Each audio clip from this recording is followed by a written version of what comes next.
Mes chers compatriotes, bonjour, bonsoir, selon l'endroit où vous trouvez pour suivre cette communication. Je vous demanderai de vous abonner sur mon compte YouTube, Armand Mondiono, pour avoir l'intégralité de cette communication.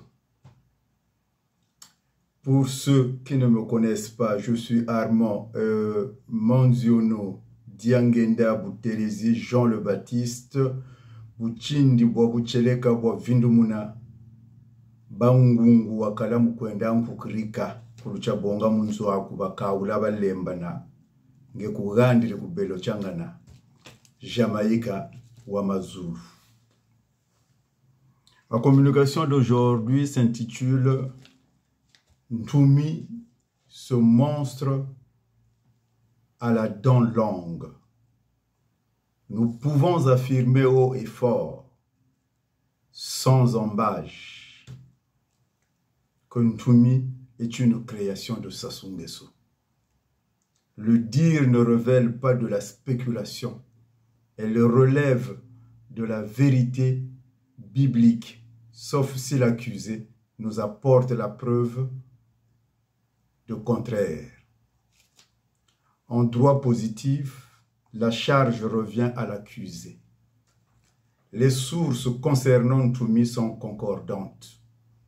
En partant de Moudileno Masengo, en passant par le feu, partant par feu Moudileno, excusez-moi, Masengo, en passant par feu Aimé Machika à Ernest Ndalagraye. Bien que ce dernier, mémoire vivante de l'histoire du Congo, veut taire la vérité pour des raisons qui le concernent et qui risquent de troubler son sommeil dans l'au-delà. Puisse-t-il désormais, au nom de ce peuple congolais qu'il a vu naître et grandir, restituer la vérité historique. Nous vous donnons ici une trame de l'histoire de cet homme qui est Ndalagraye. Considéré à tort ou à raison comme patriarche, à partir des révélations attendues de la bouche de Ndalagraye, nous pouvons reconstituer le fil des différents meurtres qui se sont perpétrés au Congo, en l'occurrence concernant Ange Diawara et compagnie. S'agissant de l'énigme de Ntumi, lors d'un échange avec Aimé Machika devant témoins, ils m'ont enjoint vivement de me rapprocher de Ernest Ndalagraye qu'il appelait affectueusement Yaya. Chers compatriotes, on peut tromper une partie du peuple tout le temps et tout le peuple une partie du temps, mais on ne peut pas tromper tout le peuple tout le temps. Dixit Abraham Lincoln a médité. Pour étouffer les massacres commis au sud en général, et plus particulièrement au Poul, Sassou Nguesso a eu l'ingéniosité de créer une rébellion interne afin d'échapper au jugement sévère des diverses organisations internationales de droits de l'homme. Quel génie! Chers compatriotes, la révolte est le fait de l'homme informé, qui possède la conscience de ses droits. Albert Camus. Si en 24 ans, vous ne comprenez pas l'histoire de Ntumi, vous ne comprendrez plus rien dans votre vie. Dixit le vieux sage Corbo Machuanis. Je vous le répète, si en 24 ans, vous ne comprenez pas l'histoire de Ntumi, vous ne comprendrez plus rien dans votre vie. Dixit le vieux sage Corbo. Le premier à avoir senti l'histoire de Ntumi fut Maître Aloïse Moudileno Masengo. Personne à l'époque n'osait donner du crédit à ce dernier, comme d'habitude, parce que Ntumi alors apparaissait comme une étincelle dans un ciel noir, chemin faisant, les propos prémonitoires de Maître Aloïs Moudi Leno Masengo se sont avérées une vérité biblique. Ntumi est pour Sassou un exécutant testamentaire parce que le projet de Sassou a toujours été d'anéantir le Sud et en général, mais principalement le Poul. Il fallait donc, dans ce cas, se trouver un alibi, et l'alibi, c'est de créer une fausse rébellion pour étouffer tous les massacres qui avaient déjà été commis. Et dans ce jeu de rôle, Ntumi va donc vêtir les vêtements de pasteur, puisqu'on sait très bien que le peuple du Sud, et principalement du Poul, est très pieux. Et on connaît la suite. La création de Ntumi dans le Poul a eu pour mission d'aimer le pion et créer la concurrence à Bernard Kolela, qui était parti en exil et créer de la concurrence sur ce leader. Je répète, le texte ou la vidéo, vous l'aurez sur mon compte YouTube Armand Manziono. Deuxièmement, le cheval de Troie pour son intrusion dans la région du Poul, considérée comme région cible. Un jeu malicieux de mettre la main sur le peuple du Poul. Pour preuve, posez-vous la question pourquoi la rébellion de Ntumi n'est jamais sortie du Poul pour s'étendre dans la Bouenza, le Kwilu ou la Niari, le Niari, puisque tout ça, c'est le Congo pour combattre Sassou.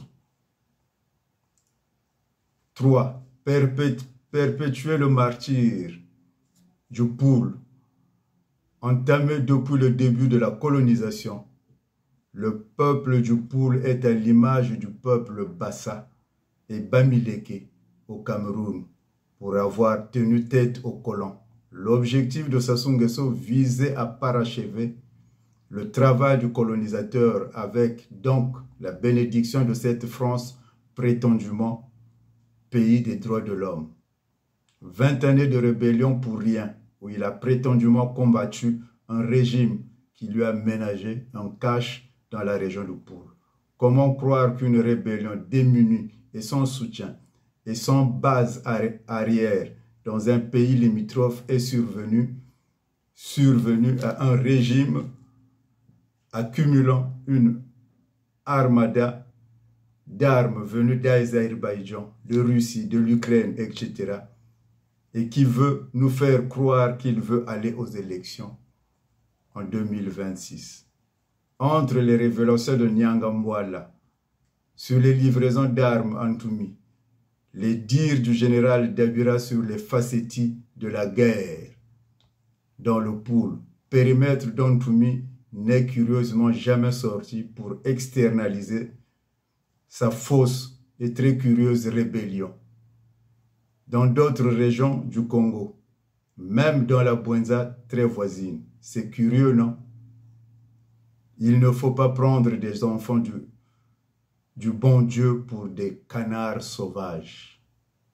Voilà Ntumi qui nous sort un nouveau lapin de son chapeau par la bouche de ses illuminés, dissimulés partout dans le monde, être candidat à l'élection présidentielle de 2026. Qui peut croire que celui qui prétend mener une rébellion puisse disposer d'une licence d'exploitation de bois, se retrouve sereinement, incite à exploiter un patrimoine forestier, livrant des cercueils et autres matériaux, sans être inquiété par ce même pouvoir qu'il prétend tenir en haleine. Cet agriculteur, à ces moments perdus, pratique le maraîchage en voyant des hélicoptères survolant le Poul. Il n'y a que dans les romans de Hitchcock ou au Congo pour assister à des parodies aussi burlesques. Aujourd'hui, il se trouve un chemin pour aller aux élections comme si le conflit était soldé. Pourquoi ne sort-il donc pas du bois pour libérer la région du Poul et prétendre à une résidence principale au milieu des citoyens? Que l'on ne s'y trompe. Il s'agit une fois de plus de faire diversion, diviser davantage l'opposition pour émietter les voix et permettre à son mentor d'affaiblir l'opposition qui tente bon gré mal gré de s'unifier autour d'une candidature unique dont l'OCJ se fait le cheval blanc et porte-parole patenté. Un cancrelat a beau se baigner, a beau se badigeonner de poudre, il reste reconnaissable. On pourra tromper un peuple une fois, mais pas tout le temps. Cette fois, nous t'avons démasqué, Toumi. Dis-nous en forêt, entre deux Kalachnikov, tu as eu le temps d'écrire ce livre. Entre deux Kalachnikov, Toumi, tu as eu le temps d'écrire ce livre.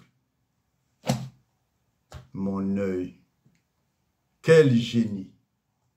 Cette fois, ce sera l'épreuve de vérité. Et pour toi, et pour le pouvoir fantoche de Brazzaville qui bombe le torse devant les pauvres paysans dans le pays et qui se défausse à l'approche des soldats angolais à Kimongo. J'en ai terminé. C'était Armand Manziono, Diangeta, Boutelezi, Jean le Baptiste, Bouchindi, Bobuchelega, Wavindu, Munabangungu, Wakalamu Kwenda Mkukrika, Kurucha Bonga Munzwaku, Pakaula Balema Nange Kugandri Kupelo Changao, Jamaïka wa Mazulu. Je vous invite de vous abonner sur ma chaîne parce que c'est la chaîne de la vérité. Il n'y aura que la vérité. J'en ai terminé.